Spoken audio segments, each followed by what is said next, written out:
Alhamdulillahi Rabbil Alamin. Alhamdulillahilladzi ahyana ba'dama amatana wa ilayhin nusyur. Allahumma salli wa sallim wa barik ala sayyidina Muhammadin wa ala alihi wa ashabihi ila yaumiddin. Subhanaka la ilma lana illa ma 'allamtana innaka antal alimul hakim. Allahumma rizqna ilma warzuqna fahma wa amalan saliha wa rizqan halala wa qalban khashi'a wa lisanan dzakira. Bapak Ibu yang dimuliakan Allah Ta'ala, hadirin wal hadirat sekalian, tema kita pagi ini tentang sedekah jariyah. Sedekah jariyah. Sedekah sering kita ucapkan dengan kata-kata infak. Sedekah dari kata-kata sedekah atau jujur. Kejujuran itu akan dibuktikan dengan sedekah. Jadi orang yang bersedekah umumnya biasanya adalah orang-orang yang jujur. Orang-orang yang jujur.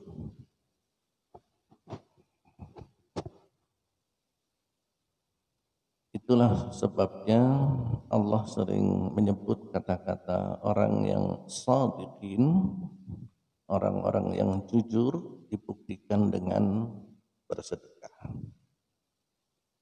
Jariyah adalah dari kata-kata jaro yajri, ya, berlari atau mengalir.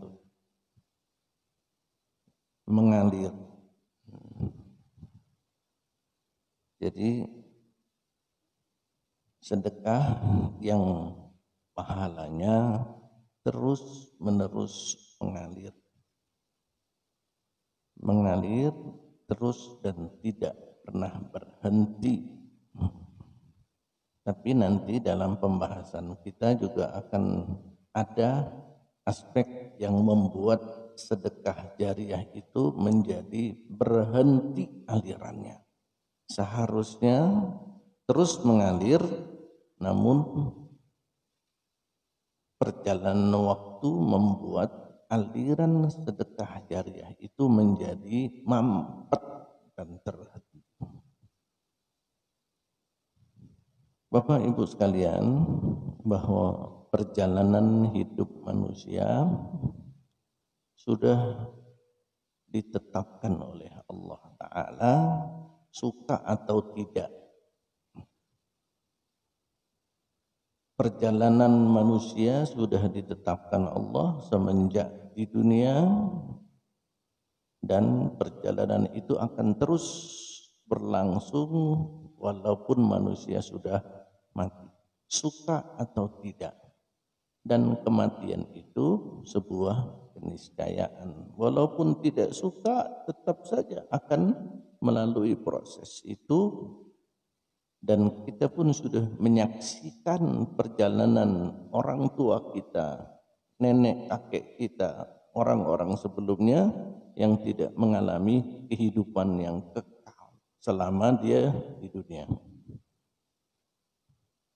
Proses perjalanan manusia yang sudah tidak mungkin dibantah lagi adalah proses yang alami, yang tidak bisa kita hindari. Dan semua perjalanan itu juga sudah Allah informasikan dalam Quran dan di dalam hadis. Kalau boleh digambarkan seperti inilah posisi kita ada di mana. Mungkin anak-anak, dulu kita anak-anak baby. Dulu kita adalah seorang bayi dan semuanya mengalami kondisi ini. Pernah menjadi bayi, pernah menjadi anak-anak, anak kecil, pernah menjadi anak-anak yang usianya SMP, SMA, pernah menjadi orang yang tumbuh menjadi seorang remaja. Dan itu semua sudah berlalu dan tidak bisa diputar ulang lagi. Pernah menjadi orang yang kuat, proses remaja ke dewasa. Ya, setelah itu pun posisi kita akan terus berlalu sampai kita menjadi orang yang tua, usia 40 tahun, 50 tahun. Setelah itu kalau kita masih diberi oleh Allah umur panjang, kita pun mulai mengalami penurunan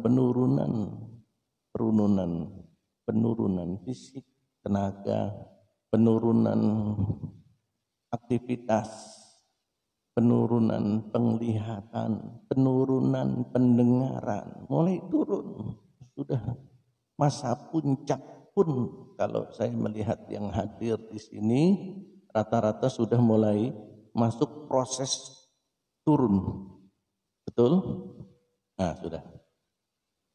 Tinggal penurunannya tajam atau tidak. Ada yang penurunannya langsung anjlok, klep. Ada yang berproses penurunannya. Terus berlalu hari berganti. Ada yang sudah di usia 70 tahun. Ya. Kalau boleh agak diperpanjang dikit, dibuat ilustrasi yang lebih panjang lagi. Kalau usia 70 tahun yang tadinya enggak pakai, yang tadinya masih kuat berlari, sekarang suruh berlari sudah tidak bisa. Yang tadinya berjalan pun bisa lama-lama membutuhkan bantuan berupa tongkat. Kalau boleh diperpanjang lagi sekarang, sudah tongkat berdiri tegak, lama-lama turun, menunduk. Kalau sampai usia 80-85 tahun masih hidup, membutuhkan bantuan lagi. Ada yang butuh kursi roda, ada yang... Nah, posisi itulah seseorang sudah sulit untuk produktif. Kalau tidak punya persiapan, kalau tidak punya aset, maka sulit hidup mereka. Kalau dari sejak remaja anak-anak tidak mempersiapkan hari tua, tidak ada persiapan hari tua, kerja hari ini, makan hari ini, hidup hari ini. Maka yang terjadi adalah kesulitan-kesulitan. Ya masih muda, bisa seperti Embro tadi dia, ambil ember, taruh lagi, ambil air, taruh lagi. Produktif. Tapi lama-lama tubuh manusia itu mengalami penyusutan, sakit, lemah, dan itu pasti. Kalau hanya mengandalkan tenaga, habislah. Begitu usia tua atau begitu sakit, apa yang akan dimakan, apa yang akan dipakai untuk hidup, bekal hidup di dunia saja sudah tidak ada lagi. Susah diri sendiri, nyusahin orang lain. Jadi orang-orang tersebut nggak berpikir, padahal Allah sudah berikan potensi akal. Nggak berpikir nanti kalau sudah tua apa yang akan dilakukan. Cobalah. Kalau udah tua tinggal mantap tinggal mantap. Apa itu mantap? Makan tabungan. Tabungan yang itu pun kalau punya tabungan. Hari berganti, mantap. Tabungan diambil, tabungan diambil, tabungan diambil, tabungan diambil. Habis gak kira-kira tabungan itu? Kalau tabungannya sudah habis, sementara episode kehidupan belum selesai dan banyak membutuhkan biaya. Banyak membutuhkan biaya. Dulu waktu sehat, cari uang. Sekarang sudah dapat uang, yang dicari kesehatan. Jadi obrolannya anak-anak kalau berkumpul itu obrolannya tentang film, tentang seri-seri kehidupan, tentang hero pahlawan. Orang dewasa kalau kumpul-kumpul yang dibicarakan masalah bisnis ini, bisnis itu, prospek ini. Tapi kalau orang tua kumpul yang dibicarakan apa? Ada pengobatan di mana ya? Kalau ini obatnya apa? Betul Pak? Bu, ya sudah. Di mana ada obat, di situ dia cari. Ngobrolnya itu cuman herbal, obat kimia, sakit ini, gimana cara pengobatannya. Itu pun akan terjadi dan sudah terjadi. Semakin tua, obrolannya sudah berubah lagi. Tapi memang itu fakta. Ya. Jadi kalau sudah habis tabungan, sudah bingung lagi. Mau kerja, sudah nggak sanggup. Akhirnya dia susah dan menyusahkan orang lain. Kalau sudah menyusahkan orang lain, ya berat memang. Berat. Apalagi sudah sampai pada tingkat tidak bisa berbuat apa-apa dan diberikan umur masih ada. Jadi kadang-kadang kita ini lucu minta umur panjang, ya Allah, berikan umur panjang ya Allah. Umur panjang ya Allah. Kalau dikabulkan kira-kira nyesel enggak? Jadi jangan minta lagi umur panjang. Ntar dikasih umur 130 tahun nyesel. Umur 90 aja sudah kalau dikasih umur 130, 40 tahun susah. Susah nyusahin orang. Orang sudah kadang nggak suka lagi. Bahkan keluarganya sendiri pun sudah nggak suka. Ya. Jadi kalau minta umur panjang itu umur, ya Allah berikan aku umur panjang yang bermanfaat. Allahumma ahyini in kanatil hayatu, kalau kehidupan itu lebih baik bagiku dan kehidupan itu lebih baik bagimu.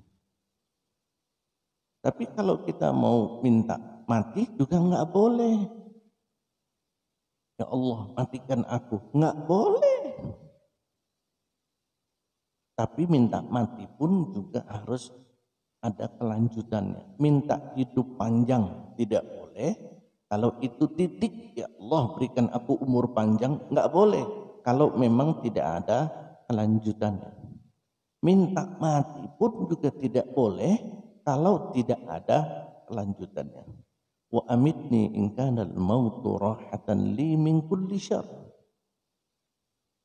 Kalau diminta hidup supaya tambahkan kebaikan-kebaikan bagiku. Tapi kalau minta mati, ya Allah matikan aku jika memang kematian itu sebagai sebuah istirahat dari kejahatan yang aku lakukan.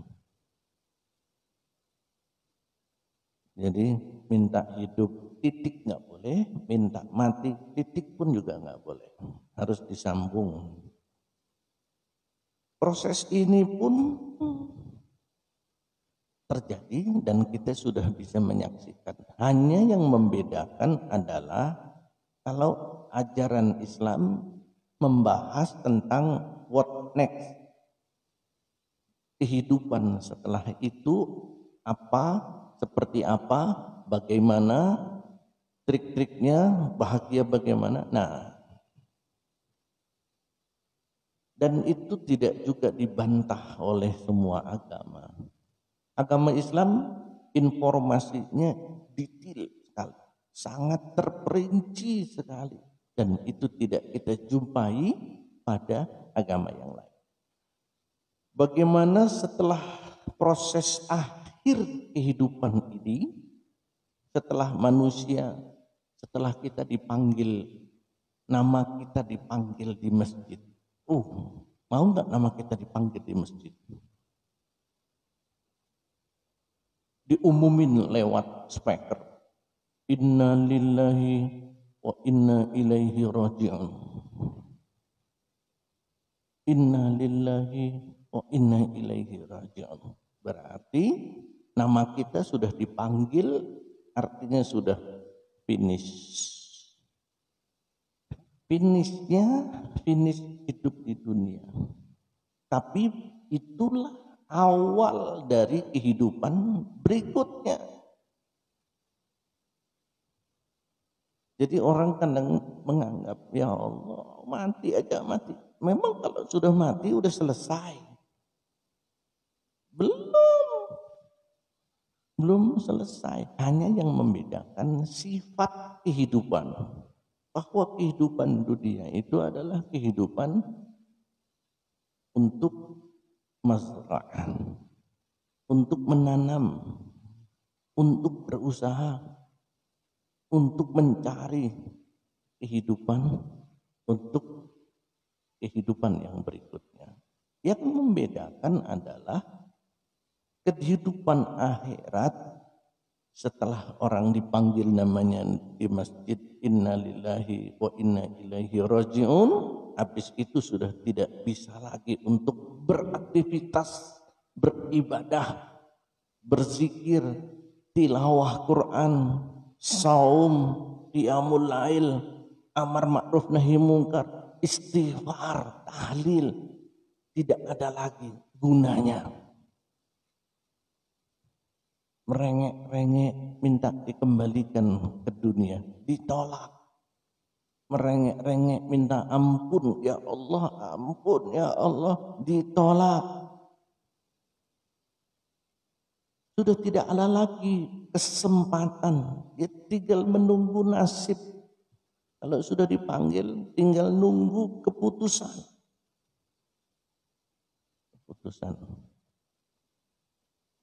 Yang kehidupan akhirat itu sifatnya darul jaza, sifatnya hanya pembalasan saja, balasan saja. Sementara kehidupan dunia adalah kehidupan berusaha, mencari, menanam, dan berlelah-lelah. Berlelah-lelah. Jadi kalau kita lelah dalam hidup di dunia, itulah memang tugas kita. Capek beribadah, capek beramar ma'ruf nahi mungkar, capek beramal, berbuat baik kepada orang lain. Susah, tapi susahnya, capeknya membuat kebahagiaan. Mereka yang sudah merasa di dunia panen, merasa di dunia istirahat, maka tinggal nunggu nasib yang berikutnya. Nasib susah yang berikutnya. Sifat kehidupan ini pun juga sudah diinformasikan oleh Allah di dalam Al-Quran. Tinggal kita percaya atau tidak. Silahkan, Allah bilang, silahkan i'malu masyitum, terserah kalian, info sudah ada. Penyampaian sudah ada. Al-Quran sudah diberikan. Hadis sudah disampaikan. Ya'malu ma syi'tum, terserah. Jadi kalau sudah terserah, ya sudah semua dikembalikan kepada kita. Bapak Ibu sekalian, sifat kehidupan ini juga akan kita lalui, suka atau tidak, percaya atau tidak. Saya nggak percaya, silakan. Saya nggak suka, silakan, karena akan kita lewati. Tinggal waktu saja. Ada yang waktunya sampai tua, ada yang nggak nyampe. Baru kemarin saya mendengar adik tingkat saya, satu angkatan saya, sudah duluan. Nggak ada sakit, nggak ada keluhan, baru istirahat sebentar pulang kerja, sampai di rumah makan, minum, duduk, terakhir sudah. Nggak ada pemberitahuan. Yang satu lagi kayak gini, lagi ceramah begini, tiba-tiba mati, meninggal. Ada yang lagi joget, tapi bukan kawan saya. Masuk kawannya Ustadz joget, lagi joget, cek, mati. Ada nggak? Ada. Malah videonya beredar pula. Ada lagi joget, ambruk. Banyak benar kalau itu. Itulah karena tidak siap-siap. Ya Allah masih memberikan umur panjang kita supaya kita siap. Apalagi waktunya memang tadi sudah turun.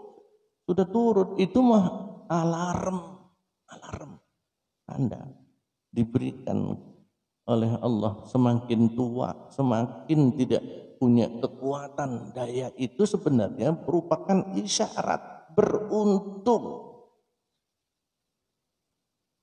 Dulu waktu masih muda, masih mahasiswa, hobi saya kalau misalnya main ke Ancol, itu naik halilintar, balik-balik begini, seneng. Selesai ngantri lagi. Sekarang jangankan mau naik kayak gitu, ngelihatnya saja udah nggak sanggup ngelihat. Belum lama dulu hobi bulu tangkis. Wah, sekarang sudah diberikan oleh Allah ketidakmampuan lagi. Sudah gantung raketnya. Sudah ada. Artinya waktu ini sebenarnya kita harus berpikir, terima kasih ya Allah, saya sudah tidak mampu melakukan banyak hal dan beralih kepada kehidupan yang lain, aktivitas yang lain, diberi kesempatan oleh Allah Ta'ala. Beruntung kita masih bisa melakukan banyak hal yang sesungguhnya itu diberikan teguran-teguran oleh Allah supaya tidak banyak berbuat untuk urusan-urusan yang tidak bermanfaat. Jadi kalau orang tua bisanya cuma zikir, baca Quran, beramal ma'ruf nahi munkar, beramal soleh, ya itulah kehidupannya. Dulu yang suka traveling, sekarang sudah berkurang, bahkan tidak suka lagi. Baik, kehidupan ini nyata, fakta, dan akan kita lalui. Dan inilah tempat tinggal kita nanti yang abadi. Sudah punya kaplingannya belum? Sudah, di mana? Disiapin. Ada satu cara, mungkin kita sudah punya kaplingan di dekat rumah, di pekuburan umum. Tapi tidak ada salahnya kalau Bapak Ibu punya pekarangan yang agak luas. Minta tukang gali kuburan, tolong dong gali kuburan di mana? Di samping rumah. Boleh. Dan itu dilakukan para sahabat Nabi. Ada sahabat Nabi itu yang punya cara unik dengan menggali kuburan di belakang rumah. Kuburan digali. Kemudian kalau HP kita kan kadang-kadang baterainya penuh, tapi kadang-kadang HP-nya ngedrop, mesti dicas. HP ngedrop, dicas. Pernahkah kita berpikir untuk ngecas iman? Di mana tempat ngecas iman?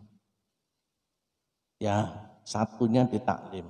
Tapi kadang-kadang nggak full. Karena ketika duduk di taklim kayak gini, kadang pikirannya sudah habis ini ngapain ya, atau pikirannya sudah MBK, pikirannya sudah ada cara yang lain. Kalau taklimnya ada, kalau taklim nggak ada, masa pandemi,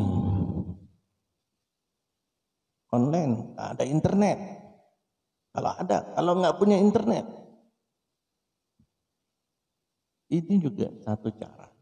Gali kuburan belakang rumah, dan sahabat tersebut masuk ke kuburan. Sudah berdiam aja di kuburan, kemudian minta tolong ditutup. Ya. Dan ini pernah juga kami lakukan dengan beberapa jamaah masjid. Malam-malam jam 12 ada episode masuk kuburan. Nggak usah lama-lama, udah ada yang gemeter. Tapi memang mau nggak mau kita tidur di situ, ditutup dengan papan. Sudah kebayang pikiran itu, sudah inilah rumah saya nanti, pasti akan terjadi. Dan itu peristiwa akan selalu diingat selama-lamanya. Ya. Tapi suasana steril ya, jangan sampai tiba-tiba ada ular, kan nggak enak. Ya dibuat steril lah, steril tutup, karena ya itu teknis lah. Kadang-kadang ular itu kan lewat, begitu jatuh nggak bisa naik lagi, tapi itu disterilkan. Dan itu cara yang efektif, apalagi masuknya itu sudah malam-malam. Bapak Ibu sekalian, jangan siang-siang. Kalau siang-siang mah sama aja tidur di belakang. Suasananya gelap, sunyi, sepi. Coba efektif. Insya Allah akan selalu iman itu langsung fast charging. Saat kalau di taklim kan susah nih, tapi kalau di situ saat, ya Allah, apa yang harus kita lakukan? Karena itu akan terjadi. Dan kehidupan itu adalah awal ketika dipanggil inna lillahi wa inna ilaihi rajiun, telah berpulang ke rahmatullah dalam keadaan tenang. Saudara kita Al-Ustadz Amir Mudaris, ya mudah-mudahan masih panjang, insyaallah umur amal saleh. Tapi kalau sudah begitu selesai. Awal, disitulah awal kehidupan akhirat. Perjalanannya baru dimulai.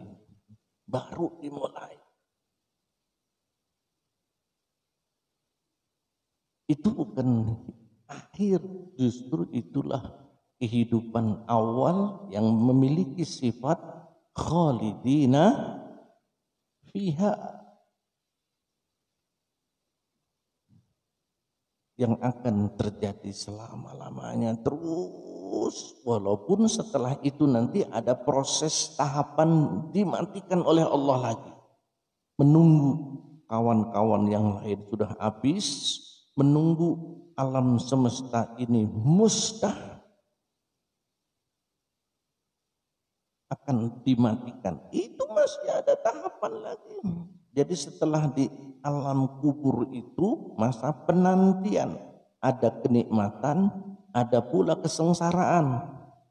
Kenikmatan yang tidak lebih nikmat daripada kenikmatan surga, kesengsaraan dan siksaan yang juga tidak lebih kuat daripada siksaan neraka. Tapi yang seneng ya seneng, yang susah ya susah. Habis itu masih ada tahapan lagi, mati lagi.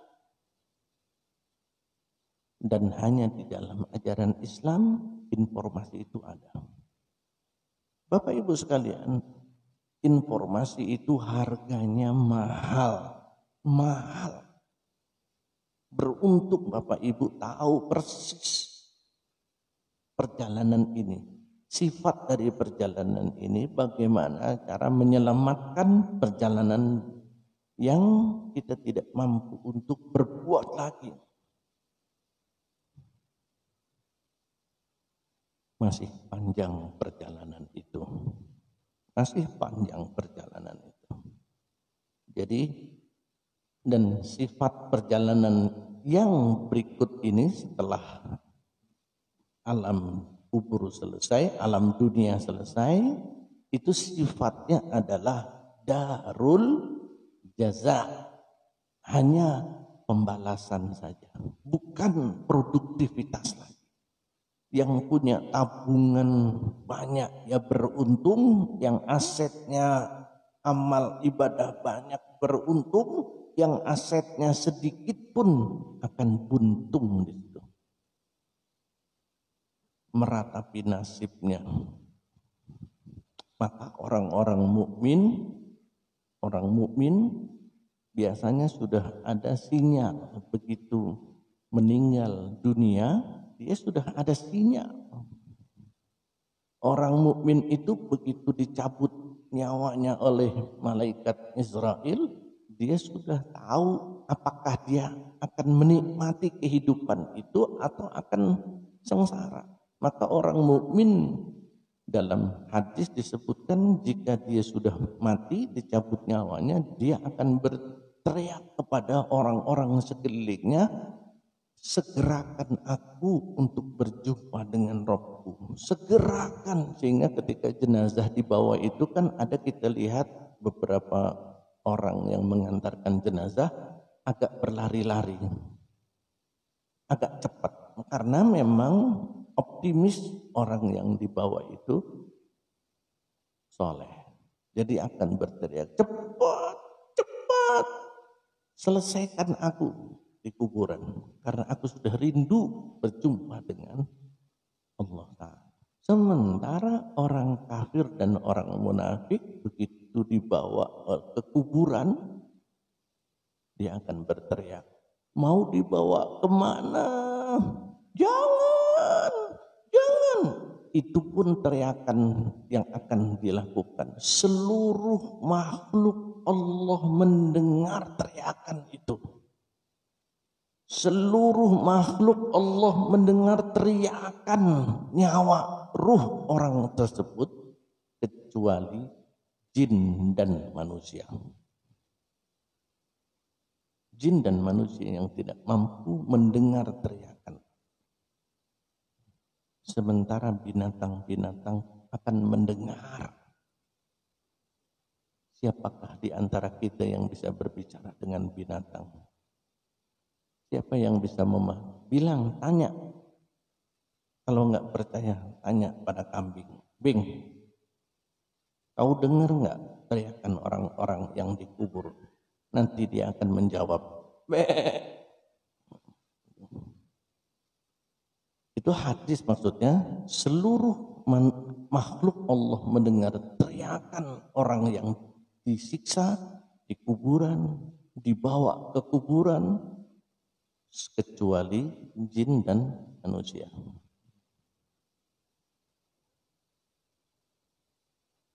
Bapak Ibu sekalian, jadi kita udah tahu sifat kehidupan dunia, capek, lelah, letih, nanem, nanem, nanem, nanem, nanem. Jangan pernah berhenti menanam. Jangan pernah merasa lelah dalam lelahnya itu disukai oleh Allah. Kita lelah, letih, capek, berkorban tenaga, pikir dan harta itu disukai oleh Allah dan membuat hati kita merasa bahagia dan nyaman.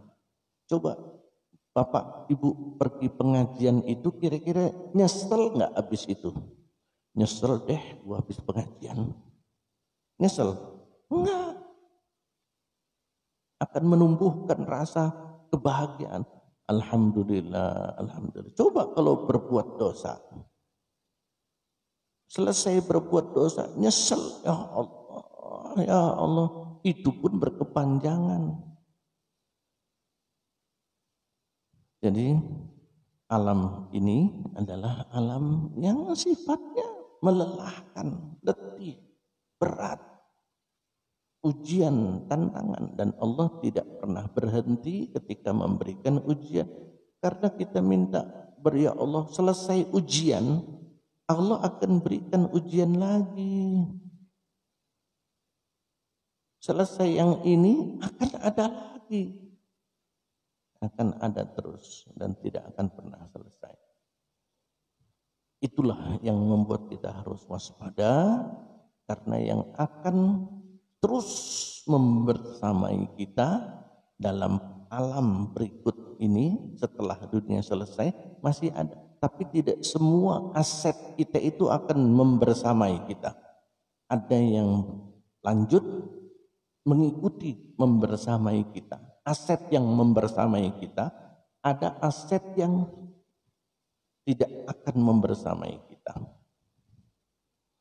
Di mana Rasulullah mengatakan yatba'ul mayyit salasah. Yatba'ul mayyita salasatun. Yang akan membersamai seorang jenazah itu ada 3.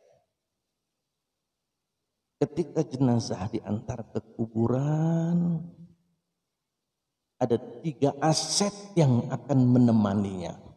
Aset yang pertama adalah ahluhu. Semua keluarga mengantarkan ke kuburan, famili-famili, kerabat-kerabat mengantarkan ke kuburan.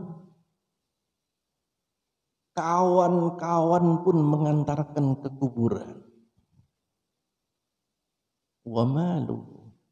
Demikian pula dengan aset kendaraan-kendaraannya. Nganter semua ke kuburan. Harta-hartanya ikut semua ke kuburan. Dan yang ketiga, wa amaluhu.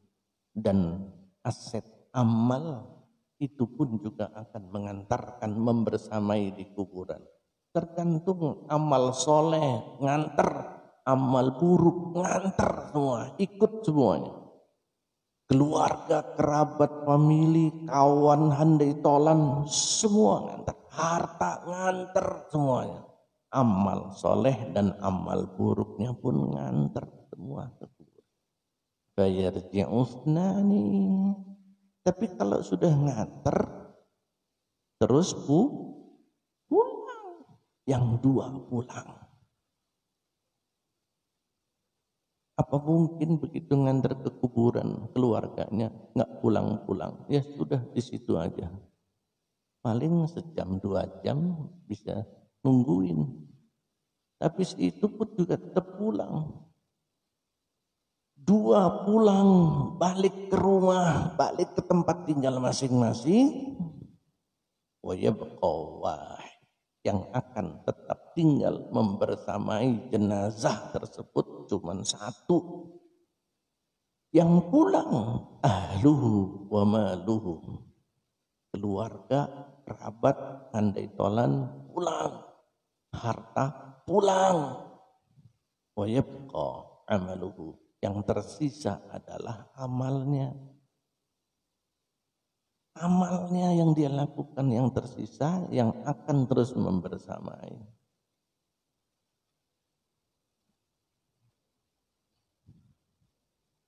Oleh karena itu diingatkan oleh Rasulullah SAW bahwa yang membersamai itu ada yang membersamai dalam arti pasif dan yang aktif. Nah, ini yang okay. Ada dua bentuk yang membersamai. Yang pertama adalah aset yang pasif.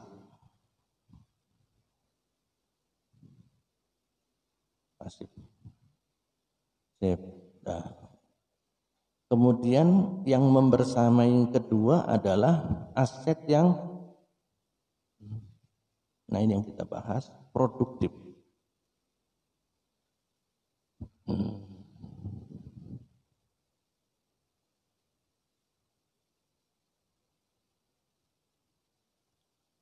Dua aset inilah yang dikatakan oleh Rasulullah sallallahu alaihi wasallam, "Idza mata ibnu Adam,"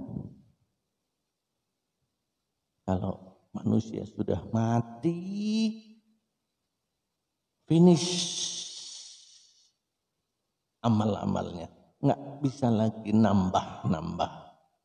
Ya udah, apa yang sudah dia lakukan di dunia, itulah yang akan membersamainya. Tapi Rasulullah masih memberikan kesempatan. Illa min salasin, ada 3 aset yang dia produktif. Ada 3 aset yang masih bekerja, masih bisa memberikan tambahan, nilai tambah. Udah mati. Itu kayak si Pipo tadi. Si Pipo tadi sudah tidak lagi mencari air, nyari ember, nyari air pakai ember. Udah kagak lagi, dia cuma tinggal tidur, makan, jalan-jalan. Ketika dia tidur, rezekinya ngalir, rekeningnya nambah.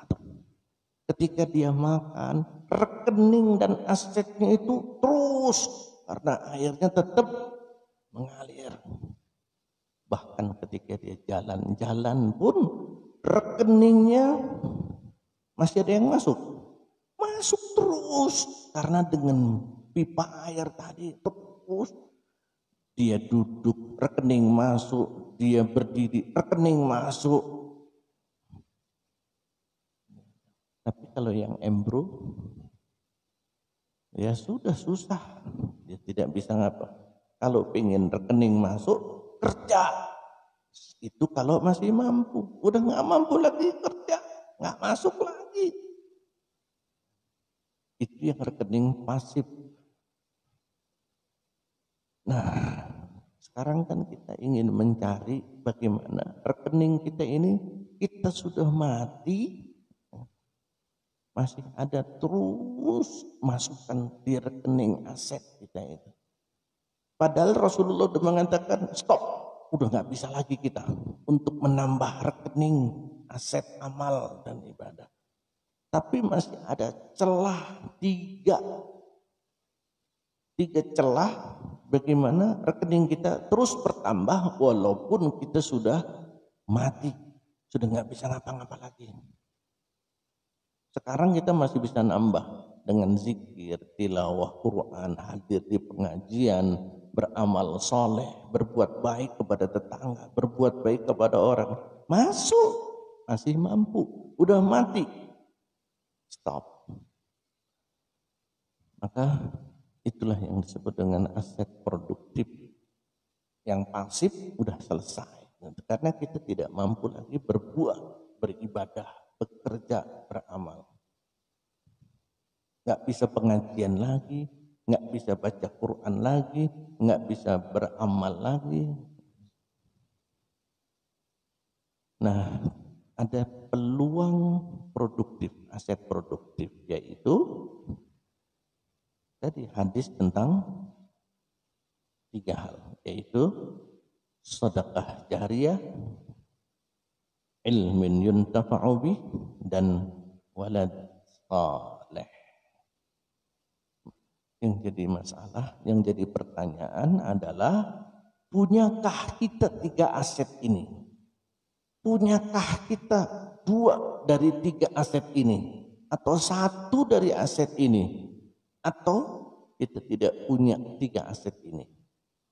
Sedekah jariyah enggak ada, ilmu juga tidak punya, anak yang mendoakan kagak ada. Selesai, berarti dia asetnya hanya pasif. Ya udah, yang dia punya ya itulah yang akan dia bawa. Sementara yang punya ini aset produktif, nyantai sudah, ngalir, tinggal alirannya deras atau alirannya netes. Ada yang produktif, tapi ada yang netes, terus cuma netes. Ada yang agak kencang dikit, ada yang ngalirnya itu deras, besar, banyak. Beruntung sekali orang ini. Itu yang akan kita cari. Jadi aset produktif inilah yang harus kita kencengin, karena suatu saat kita sudah tidak mampu lagi untuk menambah aset. Ya, 3, yaitu sedekah, ilmu, dan anak. Sedekah, ilmu. Bagaimana membuat sedekah itu menjadi ada? Ada sedekah yang sifatnya berhenti pahalanya pada ketika kita bersedekah, itulah pahalanya. Ada yang ketika bersedekah pahalanya multi level. Ada yang pahalanya berhenti, kita sedekah itu, ya itulah yang akan dibalas, bayarkan.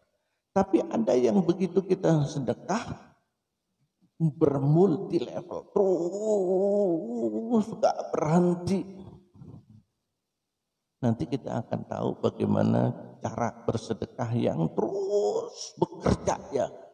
Sekali sedekahnya, tapi dapatnya beranak cucung, terus beranak cucung. Jadi sedekah itu perlu strategi, perlu kecerdasan. Di mana kita meletakkan sedekah, maka disitulah akan menjadi apakah bersifat pasif atau bersifat produktif sedekah itu.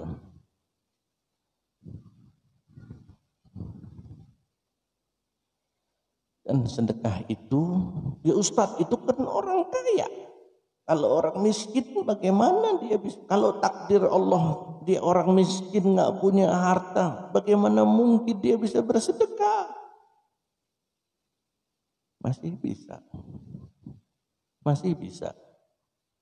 Memang konotasi sedekah itu harta, tapi juga bisa orang yang nggak punya harta pun kalau dia punya tenaga itu juga mampu menggantikan posisi sedekah. Kalau dia bermaksud untuk bersedekah jariyah, dia bisa berupa selain harta. Tenaga, boleh. Boleh.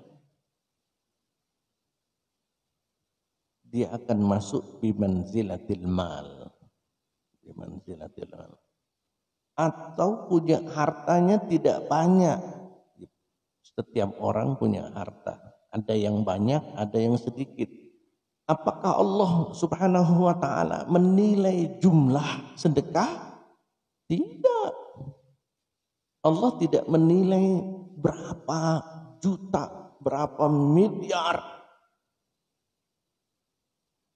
La yanalallahu dima'uha wala luhumuha walakin yanaluhu taqwa minkum. Allah tidak akan menerima sedekah itu, kurban itu, dagingnya berapa kilo.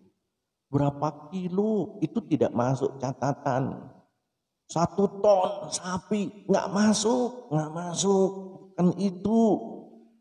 Wala dima'uha, berapa liter darah yang dialirkan dalam sedekah itu, dalam korban, nggak masuk. Bukan catat itu yang dicatat oleh Allah Ta'ala. Bukan 1 ton, 2 ton sapi, unta, bukan.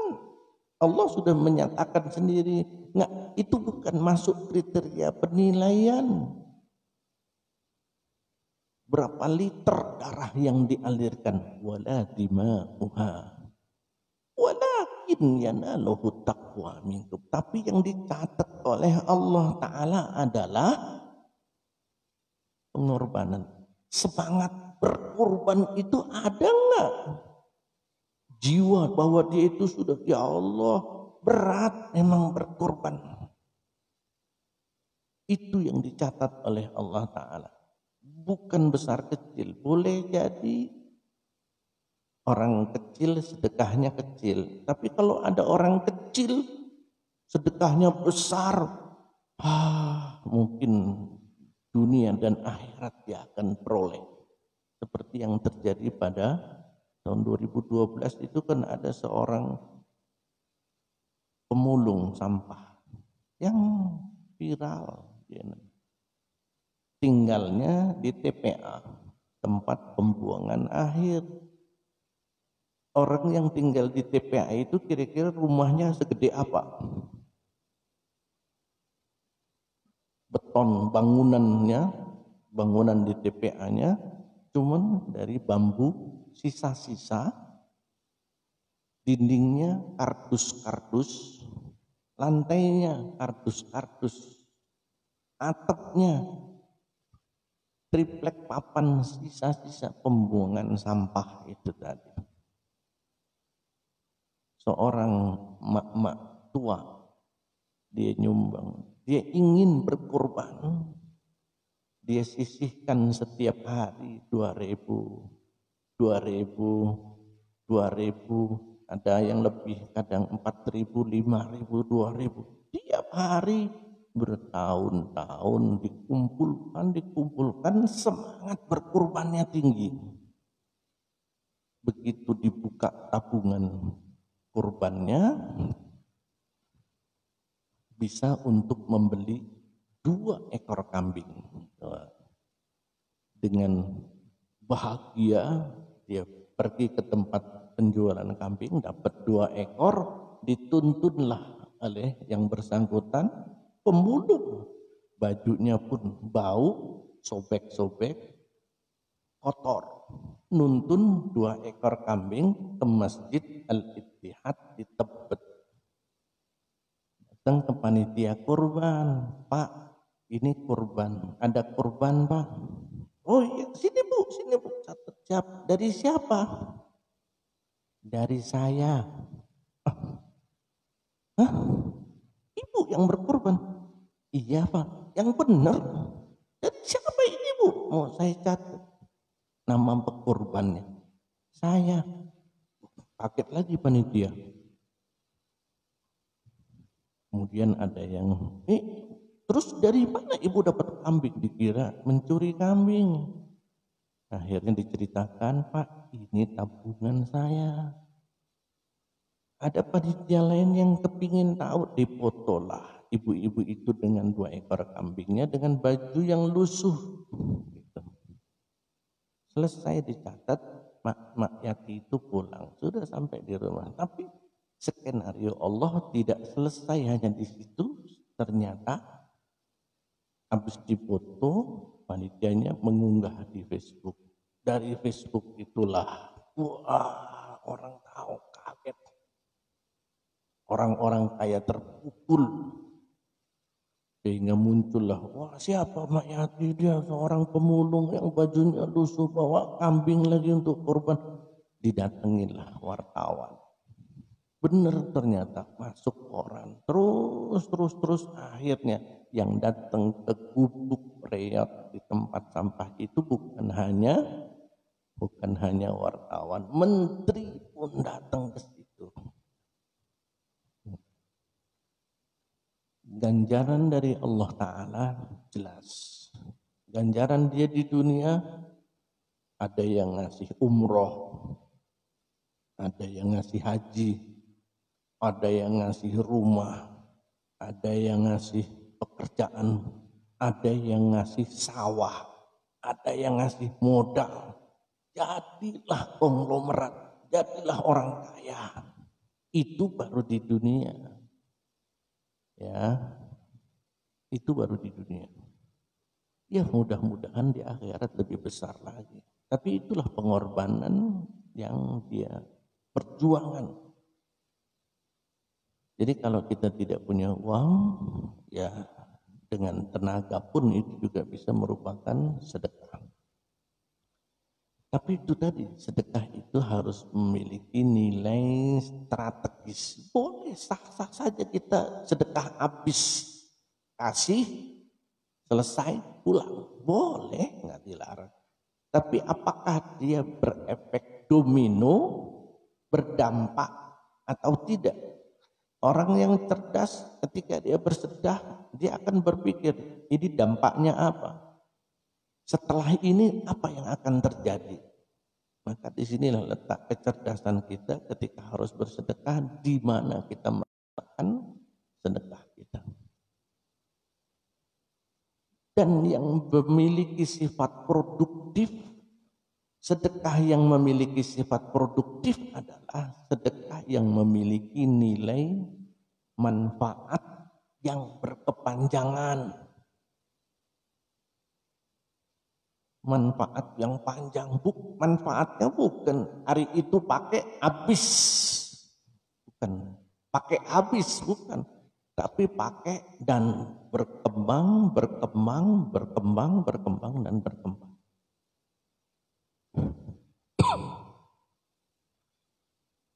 Kita bisa melihat contoh misalnya saja, apakah sedekah membangun masjid itu memiliki dampak yang berkepanjangan? Iya.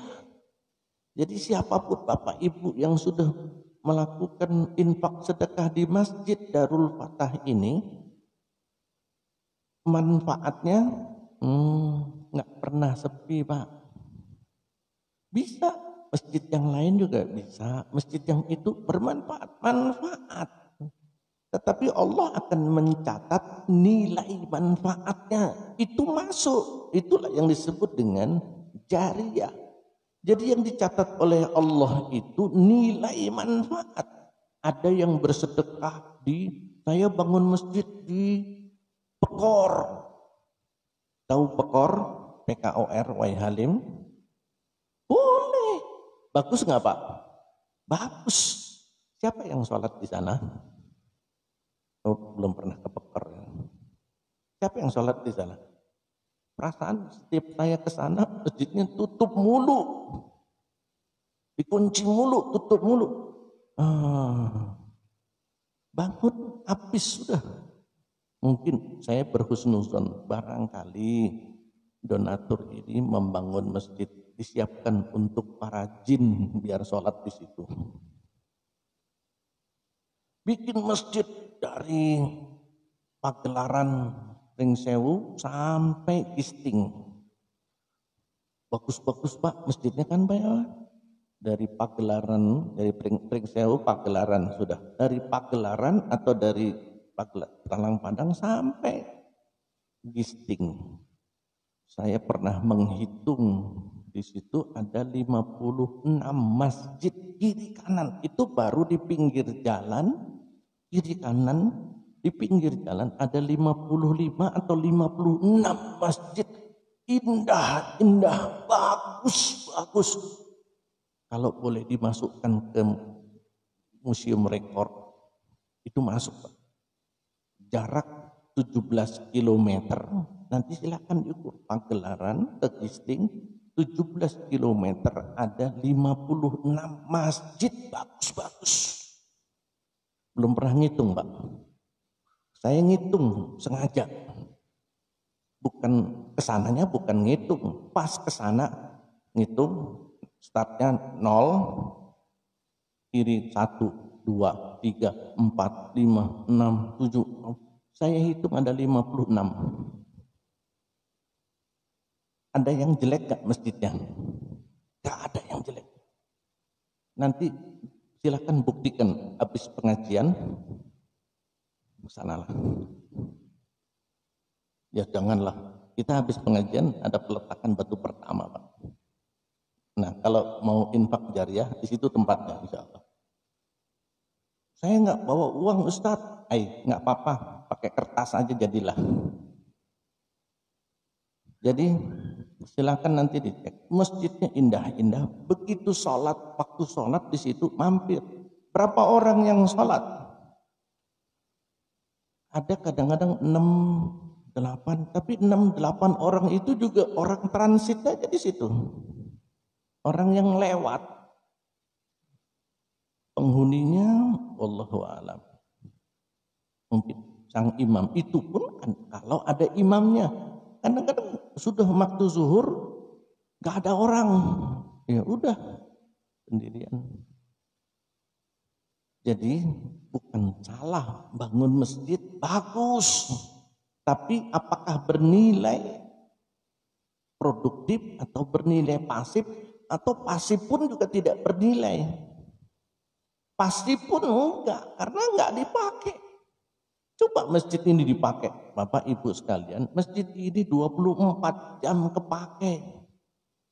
Setelah ini ibu-ibu yang dari tahsin udah ngantri, Ustadz jangan lama-lama, kami mau pakai terus Minggu, Senin, Selasa, Rabu, Kamis, Jumat, Sabtu, Ahad, Senin, Selasa, terus pagi, siang, sore, malam. Allah mencatat, nah siapa yang bikin sedekah ini? Ngalir. Nilai manfaatnya itu Allah catat. Ya. Jadi sedekah jariah adalah sedekah yang memiliki nilai manfaat berkepanjangan. Itu pun tidak berhenti. Ustadz, kalau masjidnya sudah habis bagaimana? Atau mungkin sudah. Nah, bukan hanya soal manfaat langsung, Bapak Ibu. Manfaat tidak langsung dapat.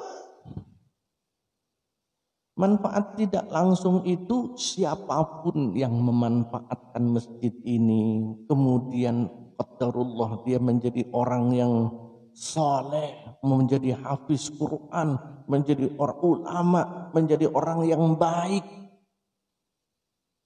menjadi orang yang hebat, itu juga masih dapat.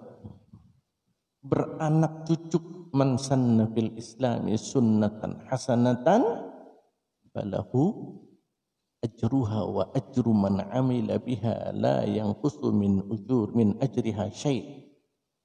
Siapa yang berbuat baik, dia akan mendapatkan kebaikan dari apa yang dia lakukan, dan dia akan dia akan mendapatkan kebaikan dari orang yang terimbas dari kebaikannya, yang mengikuti kebaikannya. Jadi ada orang yang baik, gara-gara dia berbuat baik, maka ini dapat. Dan ketika ini berbuat baik, berdampaklah terus multi level, terus beranak. Kebaikannya itu banjir mengalir.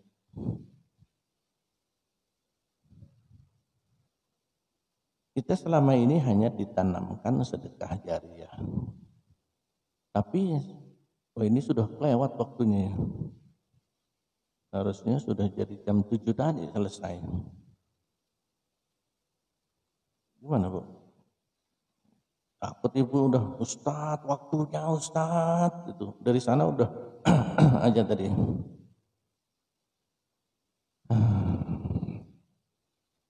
Dan siapa yang berbuat jahat, berbuat dosa, itu juga sama. wa man sanna fil islami sunnatan sayyi'atan falahu wizruha wa wizru man amila biha. Dia akan mendapatkan dosa dan dosa orang-orang yang mengikuti dosanya atau terimbas daripada gara-gara dia. Dan terus tidak mengurangi dosa orang itu. Itulah disebut dengan dosa jariah. Ada pahala jariah, maka ada dosa jariah. Ada pahala multi level, ada dosa multi level juga.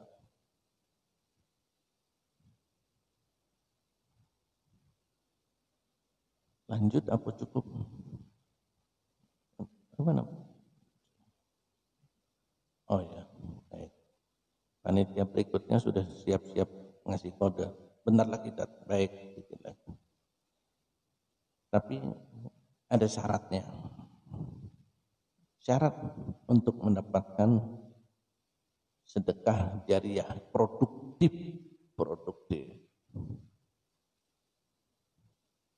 Ustaz, tadi hadisnya mana? Oke, kita carikan hadisnya tadi ya. Terus ibu, saya lupa memasukkan hadisnya.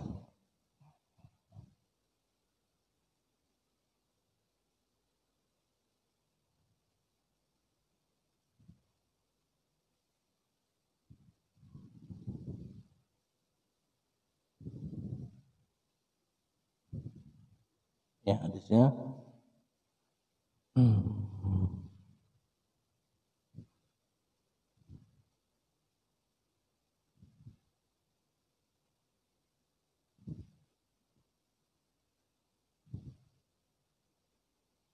Ini hadis sahih, hadisnya populer, masyhur malah.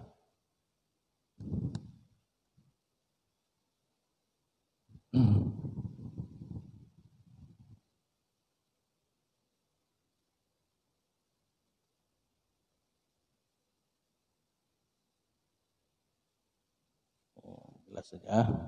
Baik.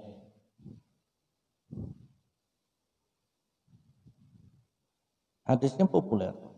Waduh, ini malah mimnya hilang. Barang siapa yang berbuat kebaikan, maka dia akan mendapatkan pahala dari kebaikan yang dia lakukan dan kebaikan orang yang mengikuti kebaikannya atau orang yang berbuat baik gara-gara dia berbuat baik. Jadi kalau berbuat baik itu ngajak. Ibu taklim di sini supaya pahalanya double, bapak-bapak juga begitu, supaya pahala saya bertambah. Ngajak. Dapat 2 orang, maka pahala bapak ibu dapat 3. Kalikan 10, 30. Tapi kalau sendirian, ya dapat 10 sendirian. Cuma dikalikan 10. Tapi ngajak 3, dapat 30. Ngajak 5, dapat 50. Itu dampak langsung. Dampak yang tidak langsung apabila orang yang kita ajak itu ngajak orang lain.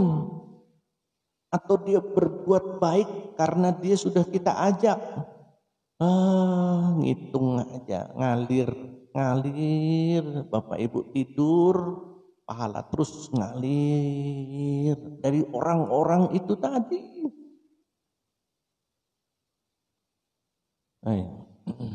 Syarat diterima sedekah jariah. Jadi ada syaratnya. Jadi tidak serta-merta. Syaratnya yang pertama, al-malul halal. Harta yang halal. Hartanya halal. Memang Ustadz kita ini campur sih Ustadz. Ya sudah, kita optimis aja. Mudah-mudahan halal. Banyak apalagi yang campur, banyak-banyakin sedekah. Tapi jangan berharap banyak, Allah yang akan ngatur, mencatat. Kalau usahakan dari harta yang halal.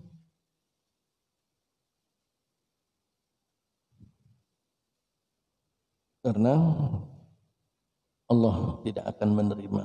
La innallaha thayyibun la yaqbalu illa thayyiban. Allah tidak akan menerima dari yang tidak thayyib, yang enggak baik-baik. yang diterima hanya yang baik, sumbernya halal. Yang kedua adalah ikhlas. Ikhlas. Ikhlas itu seperti apa? Ya sudah, dia nggak berharap banyak dari orang. Dari orang nggak butuh. Masuk media nggak butuh. Tapi memang profesionalitas tercatat. Dan dia tidak kecewa. Ya nyesel dah gua. Nah nggak kecewa. Kalau sudah kecewa, ikhlas itu. Ya, kayak bapak-bapak yang waktu khutbah Jumat ngantuk, lagi khotib lagi menyampaikan khutbahnya, ketiduran. Tiba-tiba tidurnya agak gerak-gerak. Akhirnya uang yang ada di belakang 100.000 jatuh. Kejatuh itu.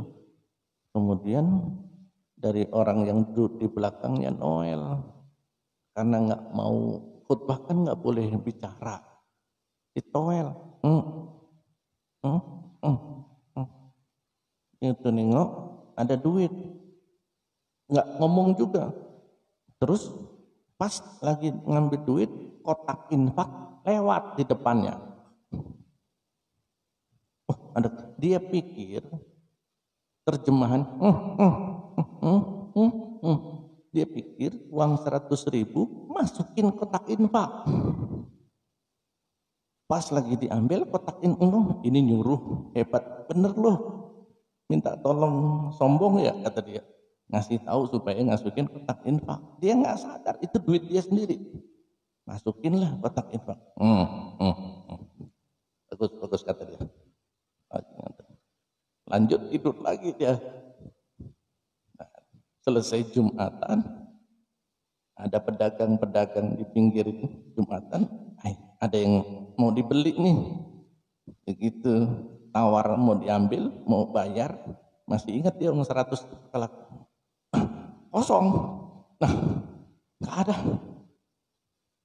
Ternyata dicari sama orang tadi itu, Pak, itu tuh lagi nyari, dilihatin, bingung dia. Yang Noel tadi bilang, itu tadi tuh uang bapak jatuh. Dia pikir, jadi yang saya masukin itu uang saya. Nyesel dia. Nah itu nggak ikhlas. Jalan kenapa? Jadi harus ikhlas. Jangan nyesel. Kalau sudah selesai, sudah hanya berharap Allah. Yang habis itu jangan terus nggak selesai. Sedekah yang udah ikhlas jangan dicabut. Udah ikhlas Ustaz, pokoknya waktu sedekah itu ikhlas. Tapi Alman mengungkit, dulu Darul Fatah itu masjidnya saya yang bangun itu. Nah, tabungan yang sudah tercatat di rekening amal soleh itu, begitu dia ngomong,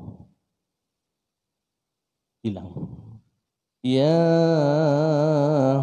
ayyuhalladzina amanu la tubtilu sadaqatikum bil manni wal adha.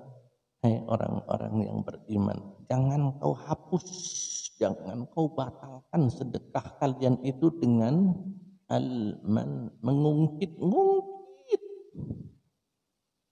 Dulu kan sudah, saya kasih begini. Dulu saya yang bangun itu, saya sekian ratus juta. Apalagi dengan nyumbang, sumbangan ya. Walaupun sebenarnya nyumbang kelihatan orang boleh, tapi begitu diungkit lagi, habis. Baik, waktunya sudah berkepanjangan ini. Insyaallah nanti kita lanjutkan, tapi paling tidak kita sudah paham sedekah yang pasif dan sedekah yang produktif. Agar nanti begitu kita sudah tidak mampu lagi sedekah itu masih ngalir. Terus, dan terus.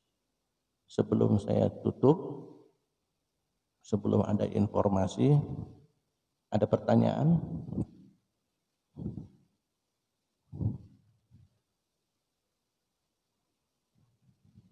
Ada pengumuman insyaallah dari panitia.